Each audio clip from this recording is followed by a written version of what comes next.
জনতা জনতা জনতা ক্ষমতা না জনতা জনতা জনতা। সংগ্রামী বন্ধুগণ, আপনারা এই বৃষ্টিতে ভিজে এখানে আপনারা এই কষ্ট করে এখানে অনুষ্ঠান করতেছেন, কারণ কি আপনাদের?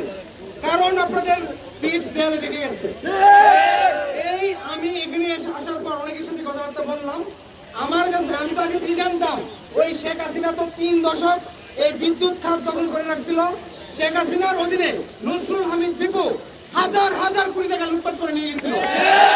গণঅভ্যুত্থানের পরে আমরা যে ভাবতাম এই দেশ আমরা সুন্দর দিকে নিয়ে যাব, আমাদের দেশের যে মানুষের সমস্যার সকল সমাধান হবে, কিন্তু এই গণঅভ্যুত্থানের পরে এই স্বৈরাচারের দূষণ যারা, কুলাঙ্গার যারা, যারা দেশের টাকা পয়সা লুটপাট করে বিদেশে বাসা বাড়ি করতে চায়, তারা এখনো সর্বাধিক বল আছে। বদলি করা হয় কাদেরকে? হয়রানি করা হয় কাদেরকে? যারা জীবনের ঝুঁকি নিয়ে তারা গাছের লাইন লাগায় মানুষের এই বিদ্যুতের সেবা দেয়। আজকে যারা জীবনের ঝুঁকি নিয়ে যখন বিদ্যুতের কাজ করতে যায়, তখন দেখবেন তাদের দেহ ঝলসে যায়, তাদের চামড়া ঝলসে যায়, চেহারা চেনা যায় না।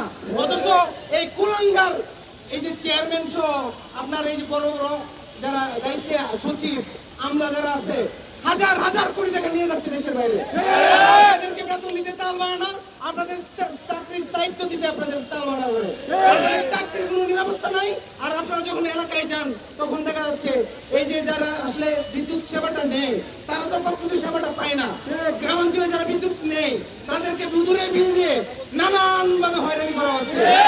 সেই কারণে পরবর্তীতে কিন্তু আপনাদের উপর সেই তারা জালটা মিটায়, আপনাদেরকে গালাগাল করে, এমনকি আপনাদেরকে মারধর করে। কিন্তু সরকার এইগুলোর ব্যাপারে একটা সিদ্ধান্ত নিবে। সেই সরকার উপদেষ্টা পরিষদ, আমরা যারা 2000 রক্তের বিনিময়ে, 2000 মানুষের রক্তের বিনিময়ে একটা সরকার গঠিত হয়েছে, তারা ক্ষমতায় আসার পর ন্যায্যতার ভিত্তিতে, সততার ভিত্তিতে তারা যে কি সিদ্ধান্ত নিবে, তাদেরকে যে আসলে যারা ওই জায়গার মাফিয়া যারা আছে, এই কি আপনার এখানে বিদ্যুৎ সেক্টরের মাফিয়া যারা নিয়ন্ত্রণ করতেছে, আপনাদেরকে অন্যায়ভাবে বদলি করে, আপনাদেরকে অন্যায়ভাবে হয়রানি করে, আপনাদেরকে চাকরিচ্যুত করে, এই সমস্ত মাফিয়া যারা আছে, এই মাফিয়াদের বিরুদ্ধে সরকারের উদ্দেশ্যে আমরা বলতে চাই, প্রিয় বন্ধুগণ, আমরা যখন এক দফার ঘোষণা দেই, এরকম বৃষ্টি ছিল, বৃষ্টি আল্লাহর রহমত, এই বৃষ্টিতে ভিজে আপনারা যে আন্দোলন করতেছেন, আমরা এই ক্ষমতার চেয়ারে যারা বসে আছেন তাদেরকে বলতে চাই, শেখ হাসিনার চোখে চোখ রাঙিয়ে আমরা কথা বলেছি। আপনারা গেছেন, দেখেন, আমাদের ব্যাপারে তথ্য নেন, আমরা কারা।